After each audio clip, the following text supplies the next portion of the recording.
Le 23 avril est la journée mondiale du livre et du droit d'auteur. Et cette année, Strasbourg a été nommée la capitale mondiale du livre UNESCO 2024. C'est la première ville française à y avoir droit. Strasbourg s'engage donc à encourager la lecture, dans toutes leurs formes et pour tous les âges, tout en combattant l'illettrisme et les inégalités, dans un monde qui est en constante évolution. Et d'ailleurs, c'est à Strasbourg entre 1434 et 1444 que notre cher Gutenberg a développé son invention, la presse typographique, celle qui allait révolutionner tout le monde des livres. Bonjour à tous! Et bienvenue chez nous! Aujourd'hui, j'avais envie de vous parler du livre et de son évolution depuis sa création jusqu'à maintenant, jusqu'à aujourd'hui. Alors ça fait un paquet d'années, je l'avoue. Mais rassurez-vous, je ne vais pas en parler pendant des heures, ça va être assez succinct. Et on va la jouer un peu différemment, un peu comme une interview entre Hello et moi, c'est elle qui me posera les questions et puis moi j'y répondrai. Alors qu'aujourd'hui il y en a qui débattent sur l'avenir du livre, si on va toujours garder le livre papier ou alors on va plus aller vers le livre, l'e-book. Nous, on va pas parler essentiellement de ça aujourd'hui, on en parlera vraiment peu. C'est pas l'essentiel de cette vidéo en fait. Et en tout cas, je peux vous dire que le livre papier a de beaux jours devant lui, ne vous inquiétez pas, ça c'est clair. Aujourd'hui, il y a beaucoup de nouvelles façons de lire et vous allez voir, on va en parler dans cette vidéo. Alors restez jusqu'au bout parce que ce sera vraiment vers la fin. Allez, c'est parti. Hello, tu peux commencer. De quand datent les premiers livres? Les premiers livres seraient apparus dans les années 4000 avant Jésus-Christ. D'ailleurs, c'est un peu à ce moment-là où l'écriture a commencé à se mettre en place aussi, parce qu'on peut pas avoir de livre si on n'a pas d'écriture. C'est en Mésopotamie, chez les Sumériens, qu'on voit ça. C'est là qu'on voit le premier système d'écriture documenté qu'on appelle l'écrit cunéiforme. C'était des signes qui étaient incisés dans des objets pointus, sur une tablette d'argile qu'on mettait à sécher après. D'où viennent les papyrus? Et de quand datent-ils? Ensuite, c'est en 2400 avant Jésus-Christ qu'on a trouvé les premiers rouleaux de papyrus. Donc le papyrus était extrait de la moelle de la plante. Cette plante qui poussait sur les rives du Nil en Égypte. Extraite de la tige, cette moelle était découpée en lanières. Elle était pressée, collée et séchée, pour ensuite donner une feuille sur laquelle on pouvait écrire dessus. Et on y écrivait avec un roseau effilé. Les feuilles étaient ensuite collées les unes après les autres pour former des rouleaux et qui apparemment pouvaient atteindre jusqu'à 16 mètres de long. Vous vous rendez compte, 16 mètres! Le texte était disposé en colonnes de quelques centimètres de largeur. Donc ensuite les papyrus étaient enroulés et ils étaient conservés dans des tubes de bois. Parce qu'il faut savoir que le papyrus en fait il était fragile et avec l'humidité, le temps qui était pas très bon, il pouvait très vite moisir et finalement on perdait l'écriture qu'il y avait dessus et il n'y avait plus rien. Encore une facture, j'en peux plus de cette paperasse administrative. Otis, mon scribe. C'est lui qui scribe tout. Qu'est-ce qui a été fait pour remplacer le papyrus, ou en tout cas pour que les écrits ne s'abîment pas si facilement? Ensuite, nous avons le parchemin. Et là, on est environ vers 2 siècles avant Jésus-Christ. C'est là que ce nouveau support est apparu, en fait. C'est une membrane issue d'une peau d'animal brûlée, nettoyée bien sûr et repassée. Et en fait, ça donnait une surface fine, lisse, résistante et élastique. D'ailleurs, ces parchemins sont considérés encore aujourd'hui comme l'un des supports d'écriture les plus solides. On en a vu jusqu'au 14e siècle, après Jésus-Christ cette fois-ci. Il faut savoir que le mot parchemin nous vient de la ville de Pergame en Grèce, là où se trouvait l'une des plus grandes bibliothèques de l'époque. Est-ce qu'il y a eu un format plus simple que le papyrus sur le parchemin, parce que ça devait pas être très pratique de tout dérouler à chaque fois et enrouler?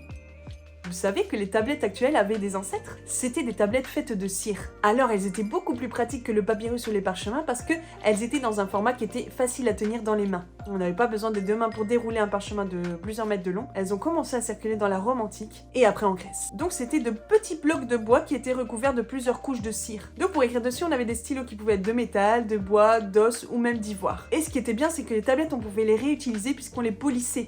Donc il suffisait d'écrire, si on voulait écrire autre chose, on polissait et on pouvait réécrire dessus en fait, ce qui était plutôt pratique. Les tablettes étaient reliées les unes aux autres avec une corde ou un fil de métal. On peut dire qu'on se retrouvait un peu face aux ancêtres des classeurs ou alors même des livres reliés. On commençait vraiment à arriver à cette forme qu'on peut avoir aujourd'hui. C'était déjà mieux, mais c'est pas encore super pratique. Qu'est-ce qui a été fait ensuite? Ensuite, les fameux codes sont arrivés. En fait, c'est les Romains qui les appelaient les fameux codes. C'était un mot dérivé du latin qui voulait dire force, tronc d'arbre. Et ils ressemblaient fortement à nos livres actuels parce qu'ils étaient recouverts d'une couverture de bois. Et donc ils renfermaient des feuilles de papyrus qui étaient écrites des deux côtés, sur les deux faces. Leur format changeait radicalement de tous les autres formats qu'il y avait eu avant. Ils avaient vraiment une taille réduite. Les pages étaient faciles à tourner et la numérotation des pages et la table des matières en facilitaient grandement l'utilisation. Et surtout, on pouvait les tenir d'une seule main. Ça, c'est vraiment bien. Mais comme vous savez tous, quand il y a quelque chose de nouveau qui arrive, il y a toujours un peu d'opposition. Il y a ceux qui sont un peu... ceux qui veulent garder les choses comme elles étaient avant et ceux qui ont envie de voir de l'évolution. Donc on avait les païens et le peuple juif qui étaient vraiment méfiants par rapport à ça et le peuple chrétien, lui, par contre, il voulait vraiment aller de l'avant et Il était vraiment content de voir ce nouveau format en fait. On a pu voir par la suite que les moines ont commencé à écrire sur ces supports. Ils ont commencé à retranscrire des prières et des textes sacrés. Au Moyen-Âge, le christianisme a été vraiment déterminant dans la diffusion de ce nouveau format. Est-ce que dans d'autres pays, il y avait d'autres choses? Et quand est-ce que ça a été créé, le premier livre imprimé? Faut savoir quand même que dans les pays un peu plus loin, les pays asiatiques, il y avait déjà des écritures et des formes et des supports d'écrits autres que ceux qu'on connaît. Il va quand même falloir attendre la période de 400 à 600 après Jésus-Christ pour voir les premières enluminures sur parchemin. Ces livres étaient écrits à la main par les moines. Ils étaient même décorés avec des matières précieuses comme l'or, l'argent. Et ils étaient colorés avec des teintes vraiment jolies et très enrichis en fait de belles illustrations. Le premier livre imprimé remonte au 6e siècle après Jésus-Christ. C'est lorsque les Chinois ont inventé le premier système d'imprimerie avec des blocs de bois. Et depuis l'Antiquité, sinon ils utilisaient des tablettes de bois, de bambou ou de soie pour écrire. Ils comportaient des caractères qui étaient sculptés en relief. On les trempait dans l'encre, puis ça laissait une trace sur le support d'écriture. C'est un peu en fait comme les tampons qu'on a actuellement. L'un des premiers textes qui a été imprimé avec cette forme d'impression est une copie du Sutra du diamant, qui est daté de 868 après Jésus-Christ. Ici, il se présente sous la forme d'un rouleau de plus de 5 mètres de long quand même, et avec donc 6 feuilles de papier. Une grande avancée, c'est l'invention des caractères mobiles. C'est encore en Chine que ça se passe. Et cette fois-ci, c'est Bi Weng qui a inventé cela. Donc il a inventé les caractères mobiles en argile en 1041, et ensuite ils vont être perfectionnés par Wang Zhen, et là on se retrouve vers les années 1298. Il y a eu un peu de temps entre les deux pour que ça puisse s'améliorer. Et le bois sera remplacé par de l'argile. Et par la suite, on a Gutenberg qui arrive dans l'histoire. Ça, vous avez certainement dû entendre parler de lui, puisque je me rappelle qu'à l'école, dans les cours d'histoire, il fallait apprendre par cœur cette date, l'invention de l'imprimerie par Gutenberg. Je suis sûre que vous aussi vous avez eu ça. Donc ce système en fait a été importé en Europe. Il existait déjà en Chine et il arrivait en Europe, mais on l'a amélioré un peu le système. Le premier livre qui a été imprimé par l'imprimerie de Gutenberg est la Bible, qui date de 1455. Elle a été imprimée à 180 exemplaires et aujourd'hui il en reste à peu près 20 dans le monde. Grâce à cette invention qui a été importée en Europe et améliorée, c'est dans plus de 200 villes en Europe que s'est répandue l'imprimerie. Donc ça se répand vraiment énormément. On voit là un bond phénoménal dans la diffusion des écrits forcément, avec 20 millions quand même de livres produits. De quand datent les livres de poche? Vous savez quoi? En 1501, on a vu l'invention des premiers livres de poche. Et ça date quand même. C'était surtout pour les livres classiques comme les livres latins, les livres grecs. Al de l'Ancien, donc c'était un éditeur, un imprimeur, un grammairien, un humaniste italien, qui était connu pour 2 découvertes. Donc les deux sont donc l'invention du livre de poche, donc c'était vraiment des livres petits et au format économique, et aussi l'introduction des lettres cursives, avec des caractères compacts, et ce qui permettait vraiment de réduire les livres et d'optimiser plus l'espace. Cette invention, elle a été utile pour les gentilshommes à l'époque, puisqu'ils pouvaient emporter avec eux les livres, les mettre dans leur poche, et pouvaient les lire où ils voulaient et quand ils voulaient. Petite anecdote comme ça en passant. Et les livres numériques, d'où vient cette idée? Alors pour terminer et revenir un peu à notre époque actuelle, puisque ça vous intéresse aussi je pense, on va parler des e-books, des livres au format numérique. Donc en fait c'est dans le début des années 60 que c'est arrivé. L'objectif premier des livres numériques c'était pas de se diffuser au monde entier en fait, que ce soit pour nous, c'était surtout pour archiver les grands classiques, les livres qui appartenaient au domaine public. C'est vraiment au 21e siècle en fait que ce format de livre, donc le format numérique, a été mis en place pour la diffusion et la production, donc pour nous. Et est-ce que vous savez quel est le premier livre qui a été édité au format numérique? Et bien c'est un thriller de Stephen King, et d'ailleurs qui est sorti en l'an 2000. C'est le livre Riding the Bullet. Peut-être que vous l'avez lu, moi non, pas encore en tout cas, mais ça m'intrigue du coup, ça me botte bien de le lire. En un seul jour, ce livre s'est vendu à plus de 400 000 exemplaires, c'est incroyable Et c'est en 2007 que Amazon va sortir sa première liseuse Kindle. Et elle aussi, elle a été vendue à des centaines de milliers d'exemplaires dans les premiers jours. Donc il y avait vraiment un potentiel pour ce format de livre. Alors rassurez-vous, ce format ne va pas dépasser, ou en tout cas il ne remplacera pas complètement le livre papier, parce que le livre papier est vraiment quelque chose que les gens aiment. Déjà dans le livre papier on a son odeur, son toucher, son visuel, qu'on n'a pas dans les livres numériques. Maintenant, vous avez vu, il y a aussi beaucoup la hype du jaspage, des éditions collector, des couvertures en relief. Je pense par exemple aux éditions Monsieur Toussaint Louverture qui sont vraiment magnifiques. Et ça rend pas du tout sur un livre au format numérique. Je pense que le livre papier a encore de grands jours et de beaux jours devant lui. Moi, j'aime énormément le toucher. C'est pas du tout pareil que sur les liseuses, rien à voir. Même si j'aime beaucoup les livres numériques. Aujourd'hui, on voit de plus en plus de personnes qui lisent des audiobooks, des livres audio.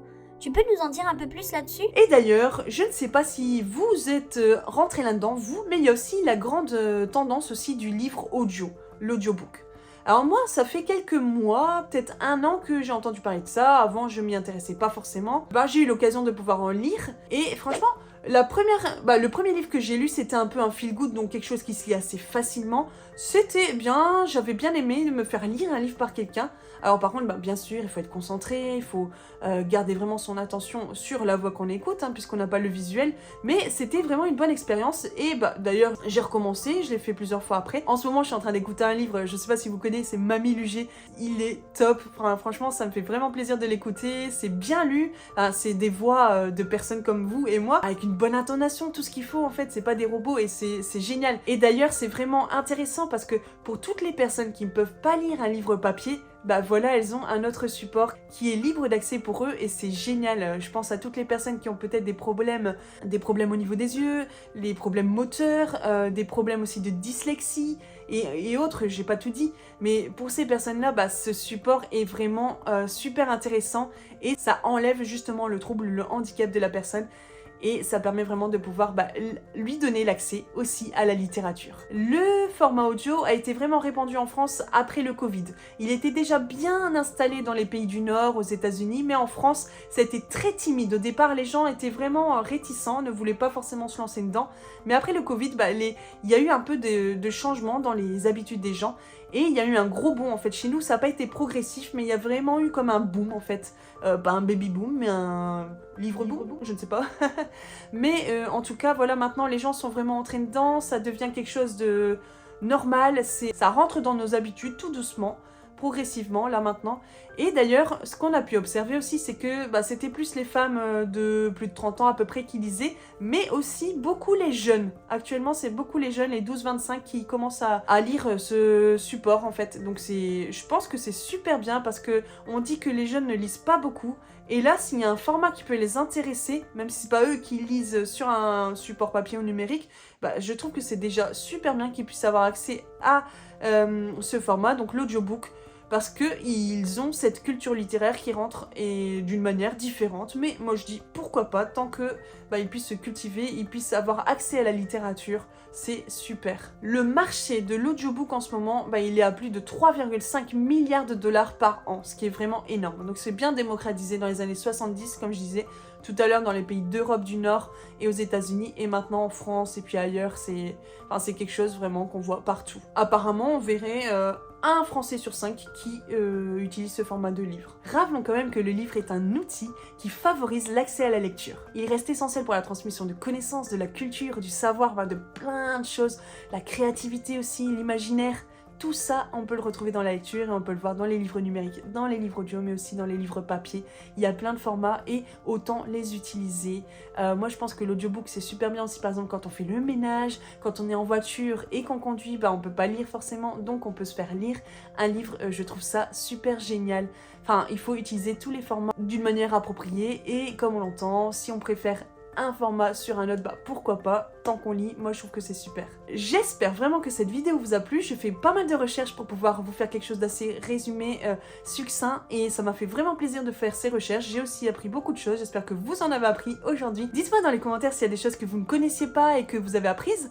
Dites-moi aussi, peut-être quel est le format aussi que vous préférez, l'audiobook, le livre numérique ou alors le livre papier, et pourquoi. Ça m'intéresse beaucoup. Est-ce que ça vous intéresse de savoir 2 petites anecdotes avant de partir? Allez, c'est parti. Première anecdote, le premier livre à être imprimé en France était en 1470. En fait, c'était un livre scolaire pour améliorer son latin. Et d'ailleurs, vous pouvez même le retrouver à la BNF, à la Bibliothèque nationale de France, il est là. Bon, une petite dernière. Le mot livre tel qu'on le connaît aujourd'hui ne date que du XIe siècle, donc c'est un petit peu vieux, mais en même temps, c'est pas si vieux que ça. C'est fini pour aujourd'hui, je vous souhaite une très bonne semaine, et je vous attends la semaine prochaine pour une nouvelle vidéo. En attendant, prenez soin de vous. À très bientôt, c'était les mots d'or.